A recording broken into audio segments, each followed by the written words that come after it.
On March 17, 2000, about 700 individuals were imprisoned in the Ark, a religious center in South West Uganda. No one could get out because all the doors and windows were nailed shut. The structure was set on fire and burned to the ground.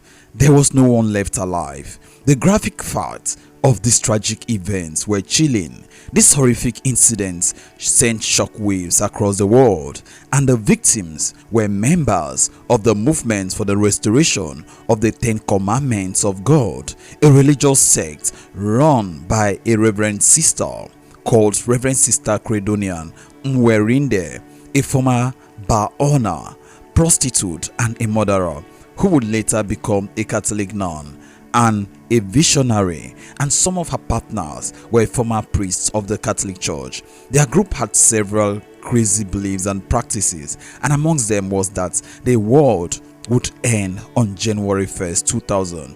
Members were not only burnt alive, but others were also stabbed and strangled to death. While some victims died as a result of a blow to the head, others died as a result of sulfuric acid being thrown on them, among other brutal and despicable deaths.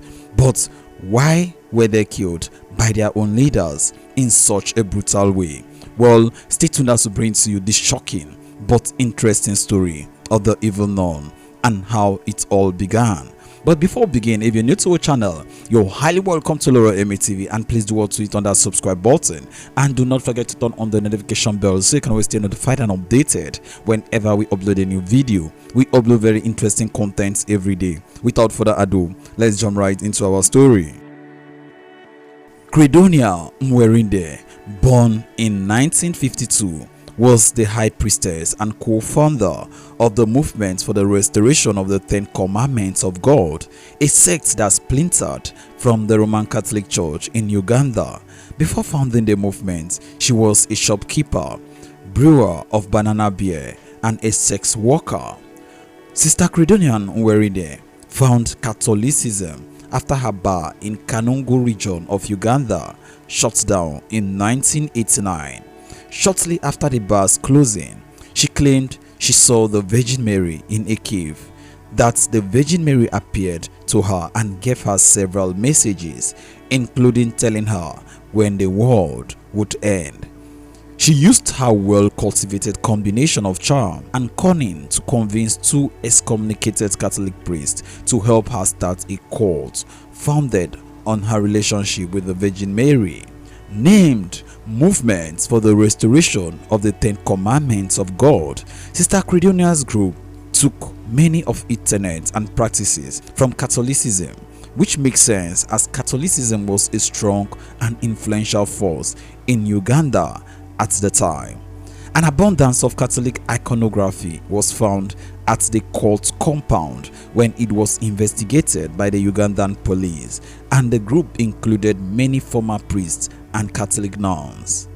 The sect was devoted to the Virgin Mary, and she and 2 other group members approached Joseph Kumbuetere, a failed politician, in 1989 and said that the Virgin Mary had instructed him to take them in. Kumbuetere did take them in, and he was particularly struck by her claim of the appearance of the Virgin Mary near his home, which related to a vision he himself had 5 years earlier.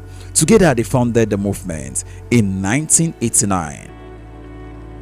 Sister Credonia was part of the trial that led the sect, which included Kumbuetere and Dominic Kataribabu, an excommunicated priest of the Catholic Church. All their meetings were chaired by Sister Credonia, who was the de facto head of the group. Kumbuetere was just a figurehead intended to impose masculine authority over the followers and enhance the cult's public relations. Sister Credonia was also the source of the sect's predictions of an apocalypse or the end of the world, and the pronouncement that salvation could only be found with the Virgin Mary's message. The movement grew rapidly, and at its height, its membership was estimated as being between 5,000 and 6,000 people. Defrocked and excommunicated Catholic priests and nuns joined and worked as theologians in the sect. The apocalypse was predicted to occur with the advent of the new millennium, that is, in the new year 2000.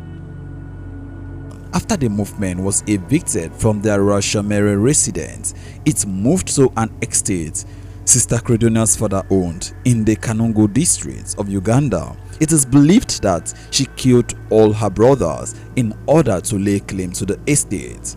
She taught her court the world would end in the year 2000. Sister Credonia preached that the apocalypse was just around the corner. She used this as an excuse to require incoming members to sell their possessions and hand over the profit to her. She told her followers they would not see the year 2000 and as such needed to shed their worldly possessions and focus on prayer and repentance. With the year 2000, which would mark the apocalypse and end of the world approaching, sect members sold their properties and turned the profits over to the group leadership. They sold their properties and gave the money to her in order to gain salvation.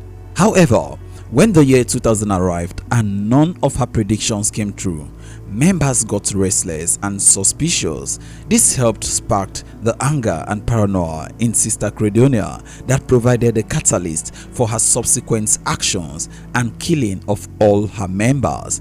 The daily living arrangements of Sister Credonia's cult members were exhausting and demoralizing, to say the least.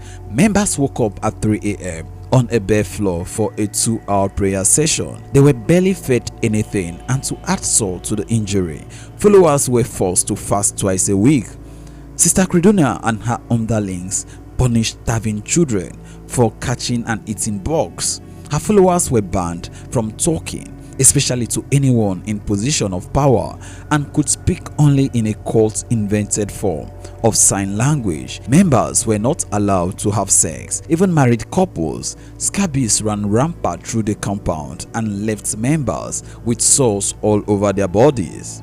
The actual number of murders attributed to Mwerinde's cult is hard to pin down. In the final climax of her horror show, she claimed around 600 victims in one act. But as police searched further, they unearthed more and more bodies from unmarked graves at different locations associated with the cult. In the month leading up to her final act of slaughter, Sister Credonia and other cult leaders poisoned the vast majority of the cult members, numbering in the thousands, after forcing them to dig their own graves. Credonian Mwerinde's vindictive streak was well documented by those who knew her. According to interviews conducted with people from her past, she left a trail of violence and pain in her wake. During her time as a bar owner, she seduced a man and killed him for his money. It is believed that she poisoned her own brothers to gain sole control of the plot of land. Her cult, that is the movement for the restoration of the 10 commandments of God, lived on. Even as her reign of terror came to a close, Mwerinde got on a local bus to search for every last one of her followers, making sure not a single one could escape her rage. She wanted to end them all. Although it has never been proven, many believe her associate Joseph Kubotere died in 1999, possibly at Sister Credonia's hand, and his death may have marked a turning point in the cult. Ugandan officials believe Sister Credonia didn't die in the cult compound fire as was previously thought. Rather, they think she and Dominic Katari Babu, one of her associates, escaped to the Democratic Republic of Congo. Eastern Congo, which borders Uganda, is a violent war-torn area, and Sister Credonia probably knew Ugandan officials wouldn't be able to look for her there. As of yet, no manhunt has taken place, and Credonian is listed as missing.